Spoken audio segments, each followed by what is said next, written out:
La palabra del Señor hoy día, Filipenses 1 del 22 al 26, vamos a tratar, hermanos, de terminar, ¿no es cierto?, esta partecita. Voy a pedir que por favor le bajen los volúmenes mientras están en el templo a los celulares. Yo no sé dónde quedó el mío y espero que yo estoy diciéndoles a ustedes que bajen su celular y no vaya a sonar por ahí el mío, ¿cierto? Así que no sé dónde está, no sé dónde lo dejé. Bueno, la palabra del Señor dice así: mas si el vivir en la carne resulta para mí en beneficio de la obra, no sé entonces qué escoger. Porque de ambas cosas estoy puesto en estrecho, teniendo deseo de partir y estar con Cristo, lo cual es muchísimo mejor. Pero quedar en la carne es más necesario por causa de vosotros. Y confío en esto. Sé que quedaré, que aún permaneceré con todos vosotros, para vuestro provecho y gozo de la fe, para que abunde vuestra gloria de mí en Cristo Jesús, por mi presencia otra vez entre vosotros. Amén. Amén. Que Dios les bendiga. Pueden tomar sus asientos. Estamos hablando de la epístola del gozo, algo que es muy controversial realmente para muchos cristianos de hoy día. Tener gozo en medio de las tribulaciones, en medio, ¿no es cierto?, de las persecuciones. Pero el apóstol Pablo lo tenía. Tenía gozo. A veces cuando hay situaciones en la vida, enfermedades, problemas, pareciera que la iglesia perdiera el gozo o nosotros perdiéramos el gozo. Y el Señor nos ha querido alentar a través de esta hermosa carta a los filipenses. La iglesia de los filipenses, la iglesia amada por el apóstol Pablo. La única iglesia, podemos decir, no es que las otras lo hayan abandonado, pero la que se preocupó hasta el final de Pablo fue Filipenses. Por natural es que el hombre tenga un afecto cuando lo tratan bien, ¿no? Así que Pablo quería mucho a los hermanos filipenses. Pablo los quería, los amaba. Y los filipenses lo amaban a él. Y él lo hacía notorio en esta carta, lo hacía público. Y era tan real que el Espíritu Santo dejó que esta carta quede en el canon de la Escritura hasta nuestros días, amado. Era una realidad, no era una mentira lo que decía el apóstol Pablo. Y ya vemos que el capítulo anterior, no, vamos a ver, en la serie anterior, o ¿cómo le puedo decir? Se me había ocurrido una palabra. El estudio anterior que hicimos, terminamos con el versículo 21, él termina diciendo estas palabras: para mí el vivir es Cristo y el morir es ganancia. Mire la certeza, mire lo que decía el apóstol Pablo. Estaba con como se dice, con un haya ya puesta en la cabeza, porque lo tenían prisionero, lo querían decapitar, lo querían matar, ¿no? Y él decía: para mí el vivir es Cristo y el morir, si el Señor quiere que muera, ganancia. Aleluya. Qué tremendo pasaje. ¿Sabe lo que del griego lo que significa la palabra ganancia? A lo mejor me estoy adelantando. Fíjese que significa lo que tanto se habla hoy día y que se reclama, que en la educación es lucro, de acuerdo al original. Podríamos hacer una paráfrasis mucho más completa, es decir, para mí el vivir es Cristo y el morir es lucro. Donde la verdadera ganancia del cristiano se va a notar va a ser cuando salgamos de este cuerpo. Aleluya. Nos aferramos tanto a esto, hermano, a lo material. Hay personas que cuidan su cuerpo, hacen ejercicio, no digo que sea malo, ¿no? Porque también es templo del Espíritu Santo. Pero ya no vivir para creerse un Adonis, ¿no? Pero es bueno ejercitarse físicamente también. Pero más bueno es ejercitarse espiritualmente. Vivir lo que Dios nos demanda. Entonces, él, convencido de eso, que él estaba plenamente en la voluntad de Dios, dice: más si el vivir en la carne, mire, decía, para él el morir era Cristo. El que tuvo una experiencia personal con Cristo cuando iba camino a Damasco, conoció a su Salvador resucitado, glorificado. Aleluya. Entonces él sabía lo que había en el cielo, pues todas las cosas que nosotros hoy día quedaron para la iglesia como dogma establecido, como doctrina bíblica, el Señor se las reveló a Pablo. Si el mismo apóstol Pedro, ¿no es cierto?, en una de sus cartas dice que cosas que el Señor le reveló al apóstol Pablo, al hermano Pablo, dice él, que son difíciles de entender. Ni siquiera Pedro logró tener la profundidad espiritual que tuvo el apóstol Pablo. Por eso es conocido como el apóstol de los gentiles. Bendito el nombre del Señor. Entonces, qué estrecho era esto para Pablo, qué tremendo era para Pablo, querer partir y estar con el Señor. ¿Ah? Olvidarse de este mundo, las cosas de este mundo era mejor. Pero más si el vivir en la carne, dice él, más si el vivir en la carne, resulta para mí en beneficio de la obra, o sea, es decir, en esta vida terrenal, cuando Pablo dice que más si el vivir para mí en la carne, tenemos que entenderlo bien. En esta parte de la Escritura, cuando dice vivir en la carne, se está refiriendo a vivir naturalmente, o sea, como seres humanos. Nuestra vida aquí, nuestro respirar, no está hablando de una vida de carnalidad. Porque también esta palabra carne sale constantemente en la Biblia y es asociada al pecado, la carnalidad del hombre, ¿no es cierto?, las pasiones y todas esas cosas. En este caso no. Siempre, ¿no es cierto?, en la iglesia ¿cómo se llama esto? Se ha hablado mucho, me acuerdo yo, siempre cuando uno era joven, que se anda en la carne. ¿Ah? Se anda en la carne cuando se venía a la iglesia, y no se venía a la iglesia a alabar a Dios, sino que se andaba mirando, ¿no es cierto?, a la señorita y la señorita al joven, y la gente sabía decir, ese es un carnal, ese anda por la carne, ¿entiendes? Y asociamos siempre a los pecados sexuales o a los pecados como los pecados de la carne, el adulterio, la fornicación, como un carnal.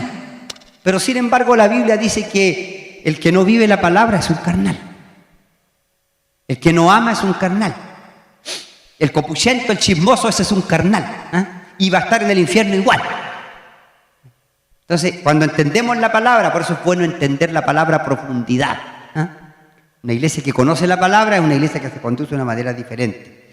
Es decir, en esta vida terrenal, o sea, para mí, más si el vivir en la carne, en esta vida terrenal, él, ya lo dijimos anteriormente, anhelaba estar con el Señor.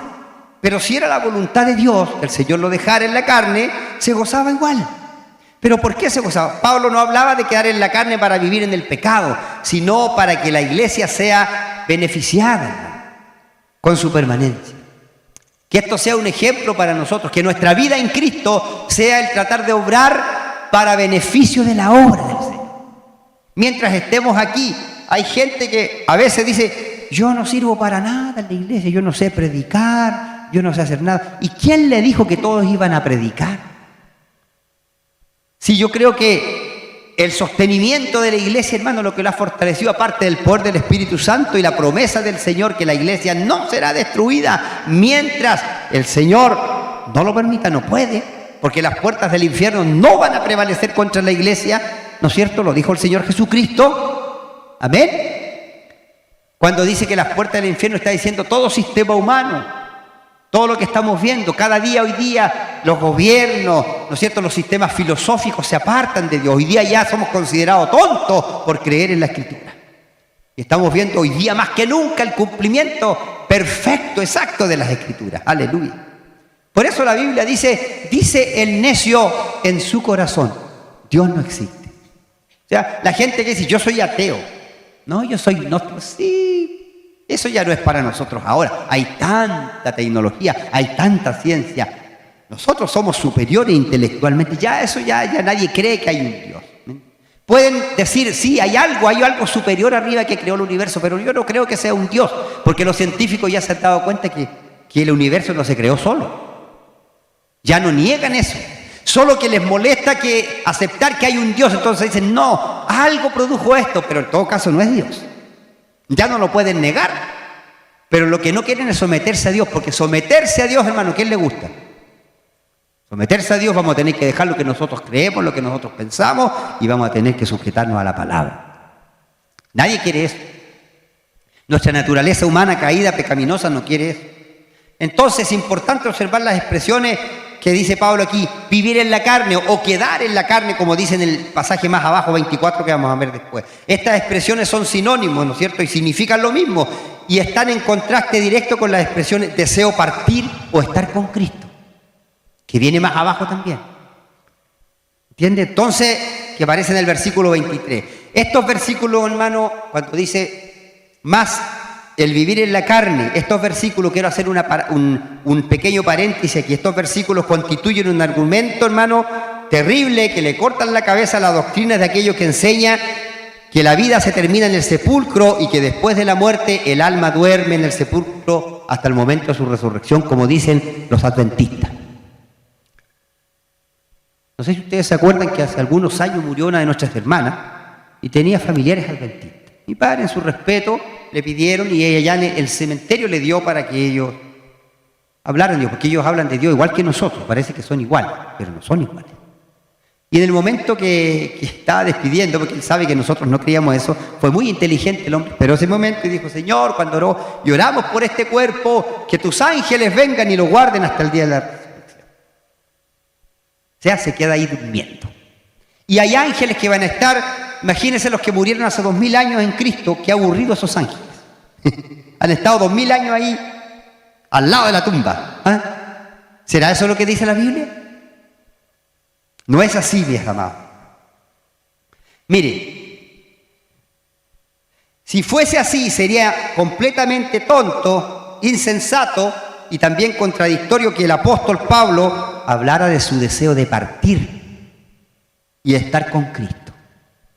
Porque el Señor, Pablo dice, ¿no es cierto? Para mí el vivir es Cristo, el morir es ganancia. ¿Por qué era ganancia? En otra parte, si no me equivoco, el libro de Corintios, dice, ausentes del cuerpo, o sea, cuando salgamos del cuerpo, ¿qué dice? Presente al Señor. Antiguamente, cuando la obra de la cruz no se había hecho, vamos a celebrar este domingo la victoria de Cristo, la resurrección de Cristo.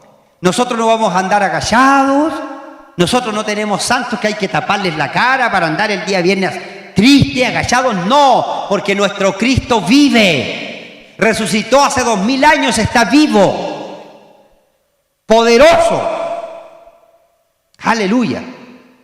Bendito sea el nombre del Señor. Y vamos a celebrar a Cristo. Mejor entonces hubiese dicho, él hubiese dicho, Pablo hablaba de su deseo de partir y estar con Cristo. Si no fuera así, mejor hubiese dicho esto, deseos de partir y dormir en el sepulcro hasta el día de la resurrección. Pero Pablo no dice eso, ¿no es cierto? Aleluya. En ningún momento la palabra de Dios enseña que la muerte pone fin a la existencia. Eso no es así, hermano. La gran pregunta que hizo, ¿no es cierto?, Job, cuando estuvo en su serio problema, ¿no es cierto?, cuando Satanás le atacó y Dios lo permitió, ¿no es cierto? Job dice, si el hombre muriese, antiguamente la gente no tenía seguridad alguna, porque no había sido hecha la obra de la redención. Todos los profetas mirando, viendo con esperanza al que vendría a resucitarlos de los muertos, al que vendría a vencer la muerte, el pecado. Habían profetizado de Cristo, pero no lo vieron. Y murieron con esta esperanza, aleluya. Job dice, si el hombre muriese, ¿volverá a vivir? Job 14:14 lo puede leer. ¿Volverá a vivir el hombre? Alguien diría, no, en ese tiempo no puede vivir, ¿no es cierto? Pero la respuesta la da después el Señor Jesucristo frente a la tumba de Lázaro. Bendito al Señor Jesucristo. Él dijo, yo soy la resurrección y la vida. Y el que cree en mí, aunque esté muerto, vivirá. Aleluya. Y todo aquel que vive y cree en mí no morirá eternamente. Está hablando de la resurrección, ¿no? Pedro dice, sabiendo que en breve debo abandonar el cuerpo, que es el lugar de nuestra habitación, ¿no es cierto?, donde habita el alma nuestra, como nuestro Señor Jesucristo me ha declarado, decía Pedro, ahí, en 2 de Pedro 1:14. Todos sabían que iban a abandonar el cuerpo, pero no tenían miedo. ¿Por qué? Porque Pablo dice, mas si el vivir en la carne resulta para mí en beneficio de la obra, mire cuál era el pensamiento de Pablo. Quería estar con el Señor, pero si el vivir en la carne resulta en beneficio de la obra, ¿qué sentimiento de Pablo? Todo lo que Pablo hacía, esperaba que resultara en beneficio de la obra. porque él sabía que él estaba sirviendo. Ahora, esta obra que él hablaba, él sabía que la impulsaba, ¿no es cierto?, el Espíritu Santo, no es obra de hombre. Por eso es que la iglesia no puede ser destruida, porque no es obra de hombre. No se pelea con hombre, se pelea con Dios. Y hay, ¿no es cierto? Ay, cuando se pelea con Dios. Entonces, buenas obras, cuando dice resulta en beneficio de la obra, estaba hablando de obras que él quería hacer. Mientras estuviera en el cuerpo iba a hacer buenas obras. La Biblia dice que las buenas obras para las cuales fuimos creados en Cristo Jesús, las cuales Dios preparó de antemano para que anduviésemos en ellas. Efesios 2:10. Este es el fruto de Dios, que en vosotros produce así el querer como el hacer por su buena voluntad. O sea, todo lo que Pablo quería, hacía, respiraba, era querer hacer obras para beneficio del cuerpo de Cristo.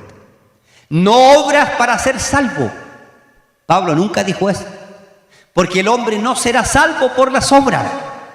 ¿Me entiende? Nuestras obras no nos sirven para alcanzar al cielo. No nos sirven. Ningún hombre será salvo por obra. Seremos salvos por Jesucristo, por su sacrificio. Por eso cuando Él muere en la cruz, Él dice, consumado es, papá, ya está terminado el sacrificio. No hay nada más que hacer. Todos los que ahora son salvos, nosotros somos salvos, amén. ¿Por qué? Porque un día le entregamos nuestra vida a Cristo. No tuvimos que hacer nada, porque Él ya lo hizo todo en la cruz del Calvario. Lo hizo perfecto, lo acabó, lo terminó y nos dio su obra acabada y terminada para que podamos disfrutar de su preciosa salvación. Preciosa salvación, aleluya.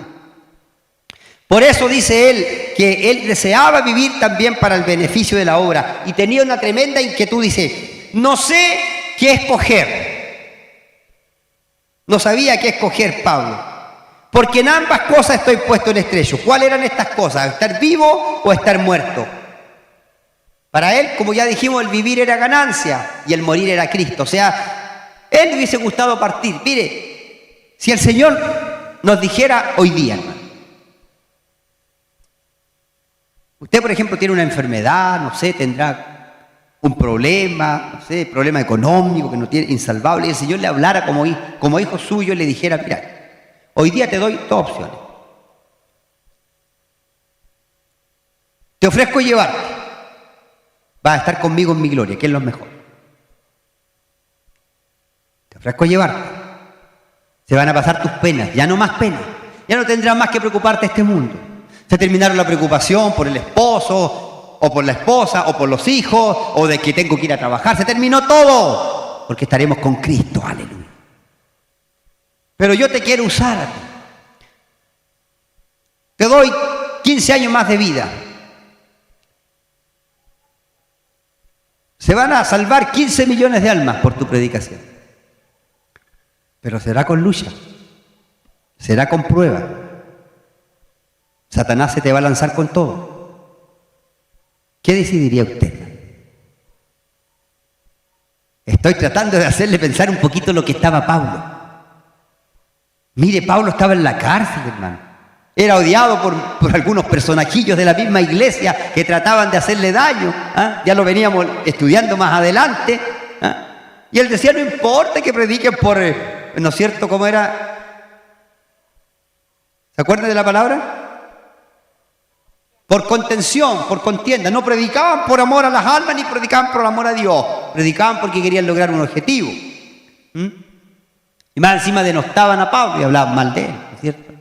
Pero él decía, no importa, porque Pablo entendía que hay un bien superior que son las almas. Si al final el pago lo va a dar el Señor, hermano, al final que conoce el corazón, Él paga justamente. Él no se equivoca. En nada de lo que hace se equivoca el Señor. Aleluya. Bendito el nombre del Señor, ¿no? Entonces, mire, Pablo podía haber descansado. Pero él dijo, estoy puesto en estrecho, no sé qué escoger. Entonces, al enfrentarse a esta alternativa entre lo que es muchísimo mejor que estar con el Señor y lo que es más necesario, lo que era realmente necesario, el apóstol acepta lo que es más necesario, hermano. Es un ejemplo de desinterés, de humildad cristiana, es lo que nos da el apóstol con esto. Eso es lo que nos muestra el apóstol. No fue egoísta. Él ya había corrido, podía haber corrido su carrera, le dice, Señor, llévame, no les des el gusto que me corten la cabeza, mejor que tenga un ataque cardíaco, me muero aquí y me voy contigo al cielo. No van a tener el gusto de tocarme o de escarnecer. No, él sí que le dijo al Señor que haga su voluntad, ¿no es cierto? Pero él estaba puesto en estrecho. Entonces, no sé qué escoger, porque de ambas cosas estoy puesto en estrecho. O sea, una encrucijada. Pablo estaba en una encrucijada, hermano, difícil para el apóstol. Esta palabra traducida puesto en estrecho significa sentirse apretado por todos los lados o sentirse contrañido. Cuando uno está contrañido, está así. O sea, para el lado que se moviera, no sabía cómo estar el apóstol. Porque de ambas cosas estoy puesto en estrecho. Teniendo, mire, lo vuelve a aclarar, dice, teniendo el deseo de partir. Él tenía el deseo de partir, hermano. No le temía la muerte el apóstol Pablo. Él tenía el deseo de partir. La palabra partir es un verbo que significa desatar o romper y se usaba para referirse a un grupo de soldados que estaban levantando sus tiendas de campaña, ¿no es cierto?, después de haber acampado en cierto lugar, ¿no es cierto? El apóstol Pablo deseaba ardientemente entonces remover su tienda de campaña, levantar su tienda de campaña, ¿no es cierto?, es decir, su vivienda terrenal y plantarla en la gloriosa presencia de nuestro Señor Jesucristo, arriba en el cielo, aleluya. Pablo a los Corintios escribió, porque sabemos que si nuestra morada terrestre se deshiciere, ¿cuál es nuestra morada terrestre? Este cuerpo. Se va a deshacer, se va a gusanar, se va a podrir, aunque no lo queramos. Pero él dice, sabemos que si nuestra morada terrestre se deshiciere, tenemos de Dios un edificio, una casa no hecha de mano, eterna en los cielos. Aleluya. Bendito sea el nombre del Señor. En su última epístola dice a Timoteo, porque yo ya estoy para ser sacrificado. Mire, él sabía, ya había llegado el momento de su partida. Lo iban a matar y el tiempo de mi partida está cercano, dice. Aleluya. Qué seguridad tenía Pablo. Qué seguridad. Y estar con Cristo, dice, teniendo deseo de partir y estar con Cristo, lo cual es muchísimo mejor. Claro que es mejor el deseo de partir, que personalmente le traería una mayor ventaja. Le traería ganancia, lucro, ganancia. Eso le traería Pablo. Porque allá arriba el Señor, hermano, nos va a pagar por las obras, no porque lo merezcamos, porque Él es justo. Porque Él es bueno. Cada cosa que tú has hecho para la casa de Dios, hermano, mira. Delante creo que escuchaba un mensaje en la radio. Dios nos observa. Y va a haber un juicio de las obras para los creyentes. Esto no lo sabe la gente. La gente piensa que nosotros hablamos y condenamos a medio mundo. No, si nosotros no podemos condenar a nadie. Nosotros tenemos que predicar el Evangelio. Pero la iglesia sí tiene que ser instruida. Nosotros como iglesia de Cristo, los hijos de Dios, cuando estemos en el cielo, lo primero que va a pasar ahí, que va a estar el juicio de nuestras obras. El juicio de la iglesia, el día de Cristo, donde nosotros vamos a enfrentarnos, ¿no es cierto?, delante de nuestro Señor y Él va a evaluar nuestras obras. Ahí. El juicio, ¿cierto?, que vamos a entrar, que no va a ser un juicio de perdición. Eso es lo bonito. El juicio de la iglesia no es un juicio de perdición que vamos a entrar con miedo, pero van a ser evaluadas nuestras obras. Todo lo que hicimos, toda la pompa, ahí, hermano, van a quedar todas las cosas abajo, los grandes logros, los títulos, lo que la gente nos decía, todas esas cosas no van a servir, van a ser probadas, dice la Biblia, como por fuego, ¿no es cierto?, con fuego. Y van a ser piedras preciosas, ¿no es cierto?, oro, metales preciosos, oro, plata, piedras preciosas, dice el apóstol Pablo, y otros, madera, heno y hojarasca. Usted sabe que la madera, heno y hojarasca, cuando pase por el fuego, ¿qué va a pasar? Va a quedar ceniza. Negra, nada. Pero en cambio el oro, te lo echa al fuego y lo hace hervir, que se deshaga el oro, ¿y qué pasa? Mientras más lo derriten, ¿y qué pasa? Se purifica. Cada vez que lo vuelven a calentar y a derretirlo, más se purifica. Entonces, ahí va a ser evaluada la obra. Mis hermanos conversamos y nos reímos y están trabajando para el Señor. Otros hermanos vienen a hacer aseo, pero ahí van a ser evaluadas las obras. ¿Cómo se hicieron? Porque obras podemos hacer todo, pero ¿cómo las hacemos para el Señor? Ahí está la clave. Y el pastor delante, yo escuchaba eso, que había un hermanito por allá por Centroamérica, porque son pastores centroamericanos, pero que están en Norteamérica o en Canadá, ¿no? Pastoreando. Y ellos lo llevan a su realidad, que en su misión tienen la costumbre de que a la gente más lejana, en ese tiempo, los campos de ellos tenían unas tipo liebre o micros como las que teníamos antiguamente, antes ya fuera estacionadas, ¿se acuerdan? Hace años, 30 años atrás había unas micros grandes que hacían 42 personas, con las cuales a veces íbamos a los paseos de la iglesia, ¿sí se acuerdan? A veces con un hoyo abajo en el fondo, pero íbamos a los paseos nosotros. Y habían dos de esas, y habían dos choferes. Y había un hermanito que dice que era tan buena gente, buena onda, como se dice ahora, ¿no? Tan buena gente que parece que nació con la cara riéndose. ¿Te has fijado que hay gente así? Que usted los mira y no son amargados. Se les nota la alegría en la cara. Oh, ¿cómo está? Y el otro hermanito no. Entonces el hermanito cuando dice que iba a buscar gente, oh, la sube mi hermano, no lo he visto tanto. Te vamos al pool. Y el otro iba reclamando, ya, apúrense, ya, por favor, ya quedamos atrasados. ¿Me entiendes? Oh, a la horita tuvimos que esperar un poquito, se atrasaron. Oh, ya me hicieron esperar. Ya. Están las dos personalidades. Los dos hacían el mismo trabajo. Pero allá arriba, hermano, se van a probar esas obras. Y a lo mejor el otro va a decir, yo también lo hice, Señor. Sí, pero lo hiciste reclamando. Todo el tiempo reclamado. Que me toca hacer el aseo de la iglesia, ¿no habrán otros? Que siempre los mismos. ¿Por qué me toca a mí? Eso no sirve delante de Dios. Pensemos que todo lo que hacemos, lo hacemos para Dios. Lo estamos haciendo para Dios. No para los hermanos, no para el pastor. Lo estamos haciendo para Dios. Aleluya. Y Dios es justo. Estar con Cristo era mucho mejor, ¿cierto? Pero quedar en la carne es más necesario por causa de vosotros.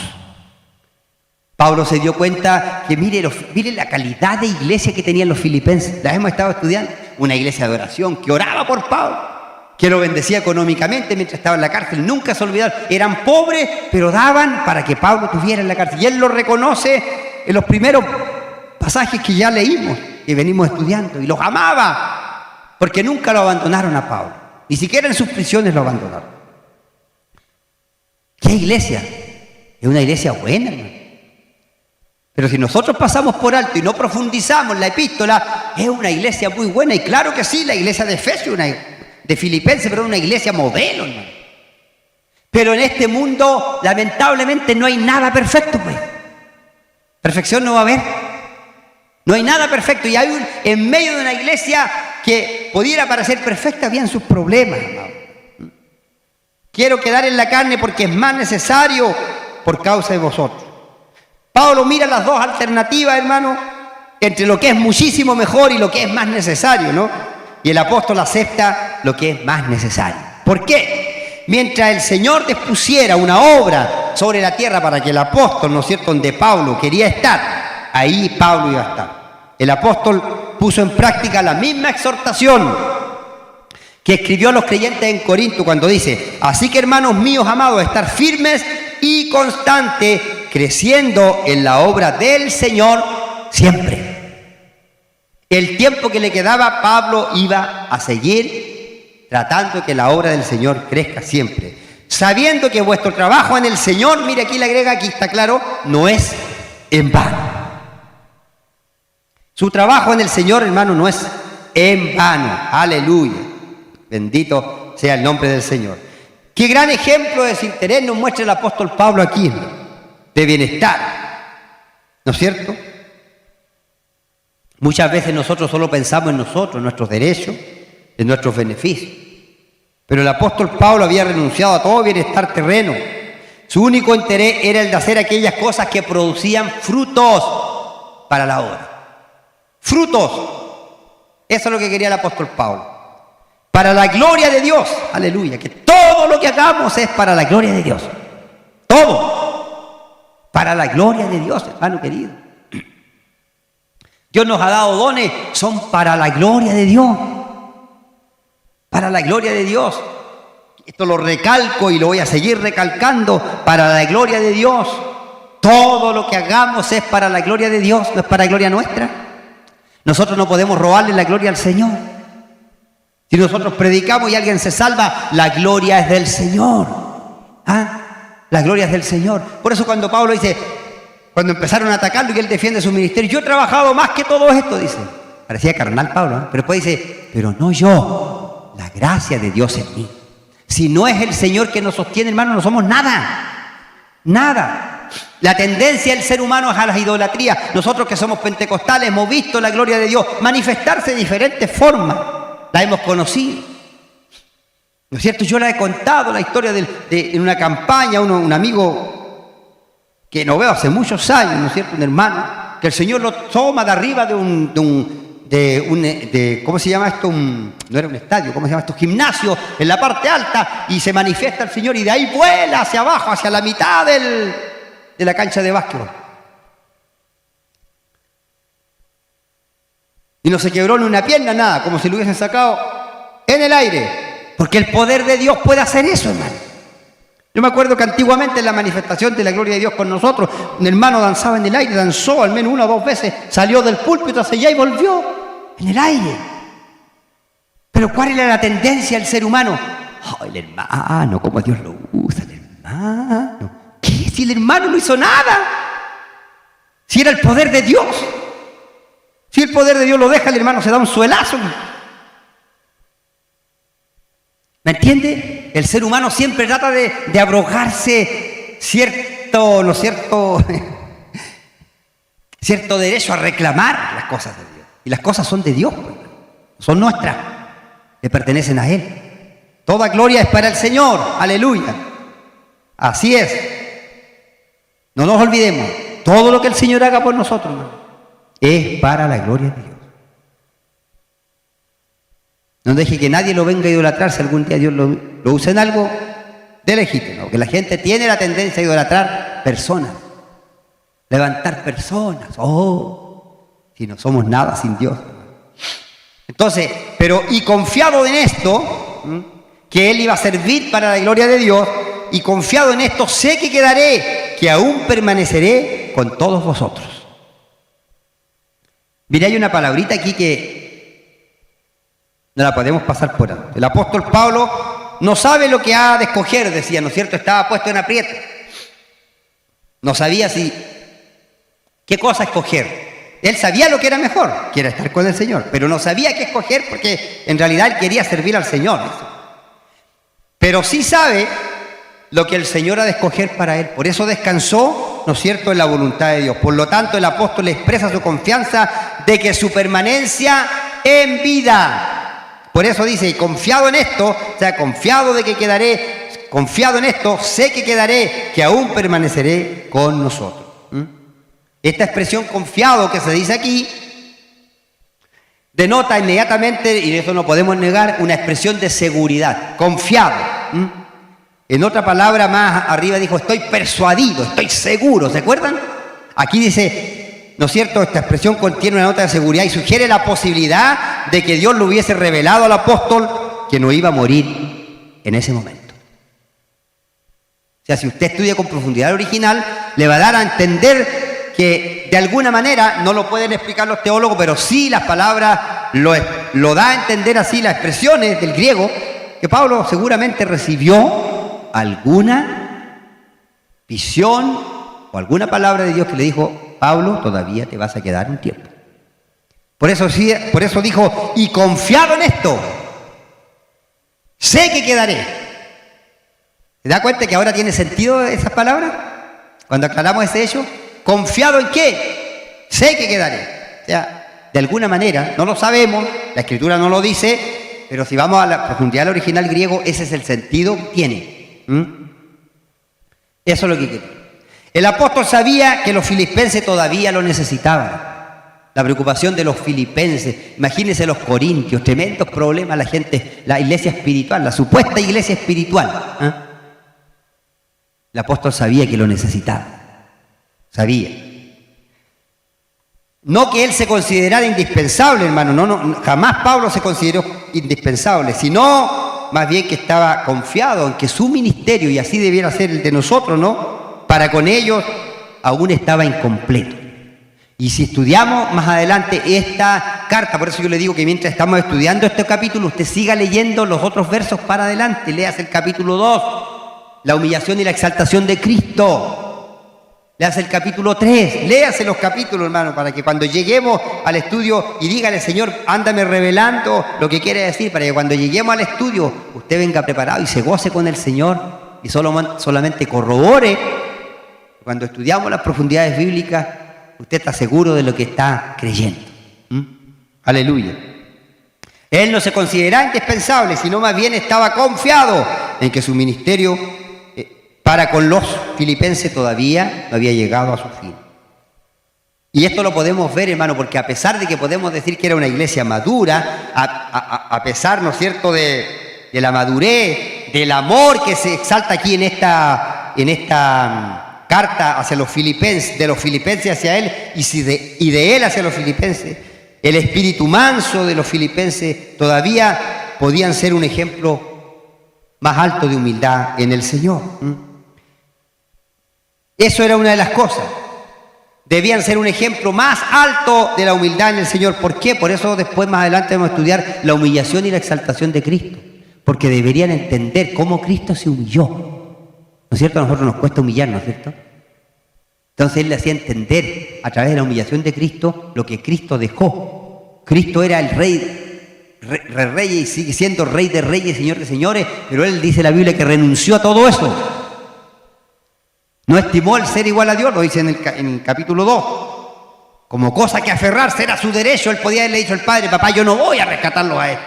Mira a esos hijos de Satanás, me van a matar, me odian. Y más encima voy a tener que ir a hacerle bien. No, sino que Él dice que así como el Padre nos amó, Él nos amó también. Y dijo, papá, yo voy a rescatar a esos malandrines. Sí, me van a matar, yo sé que me van a odiar, me van a despreciar, hijo. Te van a colgar en un madero. Sí, papá, pero yo sé que ellos no pueden ser libres del pecado solo. Satanás los gobierna, por eso lo hace. Por eso lo hace. Siempre detrás de la maldad que está, Satanás. El hombre cree controlarse. No, el hombre no se controla. El pecado lo domina. Aleluya. Solo Cristo puede cambiar esa situación. Y bendito que el Señor descendió para eso. Y lo hizo perfecto. Lo acabó y lo terminó. Por eso lo vamos a celebrar el domingo. Aleluya. Bendito el nombre del Señor. Es digno de ser alabado nuestro Señor. Otra cosa, faltaba que Pablo se quedara, porque debían cuidarse de los falsos maestros. Esto lo vamos a ver en el capítulo 3, verso 2. O sea, habían algunas cosas que Pablo todavía veía que necesitaba la iglesia. Observar y seguir el ejemplo de Pablo y resistir a los enemigos de la cruz de Cristo. En el capítulo 3, 17 y 18 lo vamos a ver esto. O sea, habían cosas que le faltaban, que Pablo quería todavía enseñarle a la iglesia, para que cuando estas cosas se enfrentaran ellos, estuvieran preparados para defenderse, con la mano puesta en la palabra de Dios, con la esperanza puesta en Jesucristo. Aleluya. Con su corazón puesto en la palabra, bendito sea el nombre del Señor. Entonces decía, y confiado en esto, sé que quedaré, que aún permaneceré con vosotros, con todos vosotros. Pero ¿para qué, hermano, quería quedarse Pablo? ¿Para que los hermanos lo siguieran amando, para sacar provecho? No, para vuestro provecho y gozo de la fe. Pablo no quería quedarse para perder el tiempo, sino para ser de provecho y gozo de la fe. Pablo esperaba quedar y permanecer con los filipenses para alentar su provecho y gozo de la fe. Aquí emplea la misma palabra, se emplea en el griego, ¿no es cierto?, una palabra que significa prokopé, para hablar de provecho de los creyentes filipenses en particular. Primero, provecho en su gozo y luego provecho en la fe. ¿Se fija? Prokopé, que es esta palabra de provecho, encierra la idea de avanzar en medio de obstáculos. Mire cómo es de profundo el griego. Te dice, para provecho de vosotros. Oh, qué lindo, para provecho. Pero cuando vamos al griego significa avanzar. Esa palabra que fue traducida provecho de nosotros significa en el griego avanzar en medio de los obstáculos. ¿Ves que el Señor, hermano, nunca nos ha mentido? El Señor no miente. Él no miente, hermano. Él nos dijo que el asunto sería difícil. De enfrentar una resistencia permanente. Eso es lo que dice el original griego. Aunque el provecho de la fe jamás va a ocurrir, hermano, sin pagar un precio. Eso quiere decir, el provecho de la fe siempre está acompañado, ¿no es cierto?, por pagar un precio, pero también por el gozo. Porque Pablo estaba pagando un precio por predicar el Evangelio. Estaba encarcelado, pero ¿eso había quitado el gozo de Pablo? No, lo vimos en los anteriores. Por eso los teólogos llaman a esta epístola la epístola del gozo. Me gozo en esto por ustedes, decía Pablo. Me gozo en esto otro por ustedes. ¡Aleluya! Bendito el nombre del Señor. Entonces, el provecho de la fe no ocurre sin pagar un precio, siempre está acompañado por el gozo también. Pero provecho y gozo de la fe, ¿para qué? Para que abunde vuestra gloria de mí en Cristo Jesús por mi presencia otra vez en vosotros. Entre vosotros. Mire, Pablo creía que iba a estar... El resfrío me tiene... Pablo creía que podía estar nuevamente con los filipenses. Pero es un poco confuso cuando se lee en nuestra versión. Porque dice, para que abunde vuestra gloria de mí en Cristo Jesús, por mi presencia otra vez entre vosotros.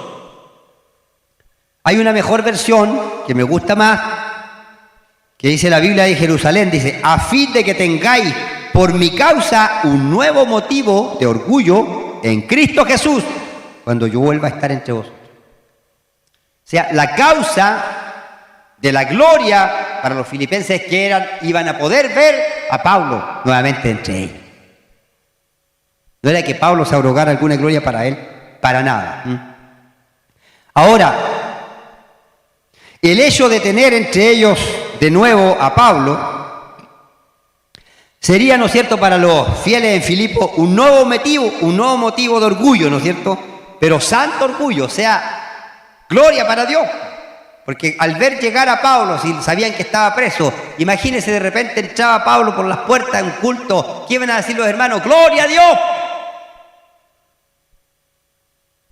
¿No es digno de darle la gloria a Dios, hermano? Cuando Dios sana a un enfermo, ¿qué decimos nosotros? ¡Gloria a Dios! Cuando Dios salva un alma, ¿qué decimos? ¡Gloria a Dios! Cuando Dios saca a un cristiano de un problema, decimos ¡gloria a Dios!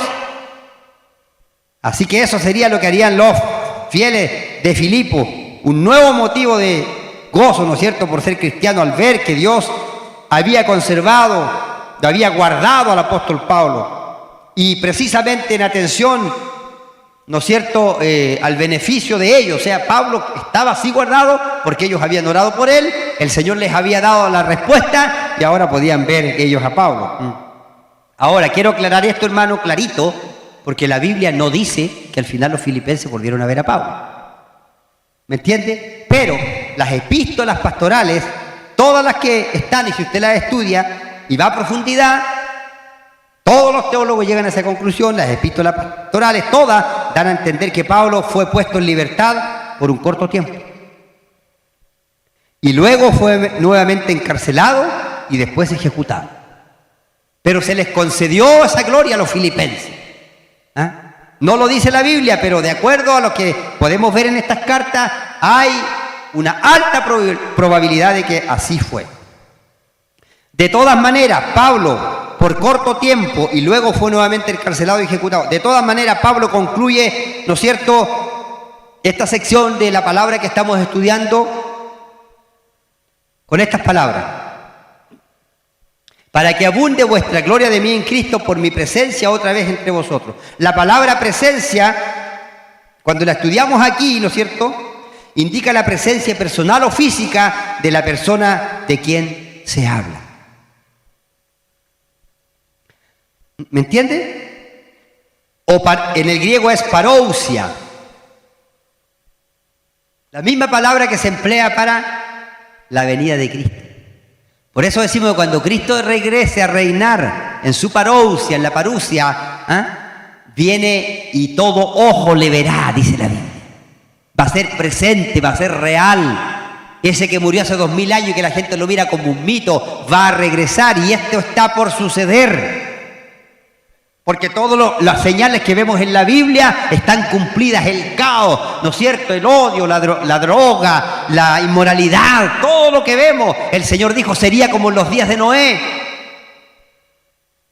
No se halla en los países del mundo, no hay ni un solo gobierno que no tenga estos problemas. No saben cómo pararlo. La ONU no puede pararlo. Y no lo podrán parar. Porque la Biblia dice que no habrá paz hasta que Cristo regrese. Cristo es el príncipe de paz. Aleluya, bendito sea el nombre del Señor. Pablo esperaba volver personalmente y estar de nuevo con sus hermanos de Filipo.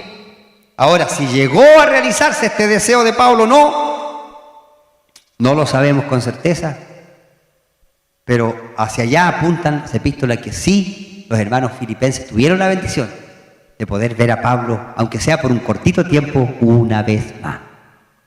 Y estoy seguro que si Pablo fue puesto en libertad, Pablo no perdió el tiempo, empezó nuevamente a recorrer las iglesias y a enseñarles nuevamente, a recordarles lo que ya le había enseñado. Por eso Pablo dice, yo no soy gravoso. No creen que soy gravoso al enseñarles las mismas cosas. Las mismas cosas. Porque es bueno que se nos recuerde, hermano, la palabra de Dios. Porque a veces nos olvidamos. Ahora este pasaje, hermano, que hemos estudiado, podemos decir, como una cierta conclusión, que pone de manifiesto un ejemplo singular de abnegación y desinterés. Ni la cárcel, ni la envidia, ni la posibilidad de morir atemorizaban al apóstol Pablo. Aleluya. Su vida estaba totalmente sometida a la voluntad de Dios. Pablo vivía para Cristo en el sentido más profundo, hermano.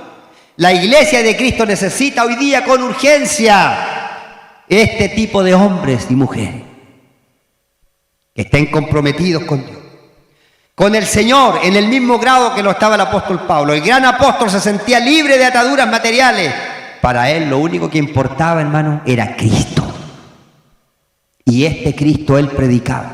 Yo predico a Cristo y a este Cristo crucificado, decía Pablo. Y por eso él decía, no vivo yo, mas Cristo vive en mí. Yo estoy juntamente con Cristo crucificado. O sea, todas sus pasiones, sus deseos, el apóstol Pablo las había secundado para que se vea el carácter de Cristo en él. Predicó a Cristo por todo el imperio romano. Provocó un caos espiritual en el imperio romano con la predicación del evangelio. ¿Cómo necesitamos nosotros hoy día eso, hermano? Predicar a Cristo. Hermano querido, la palabra de Dios tiene poder. Tiene poder. Todavía puede transformar vidas. Todavía cambia corazones. Todavía el poder de Dios puede transformar ciudades enteras, hermano. Lo ha hecho. Aún en estos tiempos modernos. No tenemos que andar buscando algo por aquí o por allá. No tenemos que traer la bandera chilena que flameaba allá en Asbury, porque de allá va a venir el avivamiento y lo vamos a comenzar con un recital de música. ¡No! ¿Ve que siempre queremos nosotros hacer las cosas? No es una bandera ni ungida, ni un zapato ungido. Nada de eso ungido. El único ungido es el Señor. Y tiene poder suficiente para cambiar las situaciones. Aleluya. ¿Cree usted en ese Señor como Pablo? Sometamos nuestra vida completamente al arbitrio del Señor. Que la voluntad de Dios, hermano, aunque no nos guste, siempre será lo mejor. Es perfecta. Aleluya. El Señor nos asombra, hermano. Nosotros a veces pensamos, ¿cómo el Señor va a solucionar esto? Veo un problema en la iglesia. ¿Cómo el Señor va a limpiar esto? ¿Cómo el Señor lo hace? Y el Señor lo hace de la forma que tú no te imaginas. Pero Él lo hace. Porque es poderoso. Bendito el nombre del Señor. ¿Están contentos con servir a Cristo? Bendito el nombre del Señor. Quiero que oremos, hermano. Puestos en pie. Padre bendito, te alabo tu nombre porque eres maravilloso. Porque eres grande y precioso. Algunas cosas nos has enseñado de tu palabra en este día, Señor. Y esperamos que esa palabra haga cabida en nuestro corazón.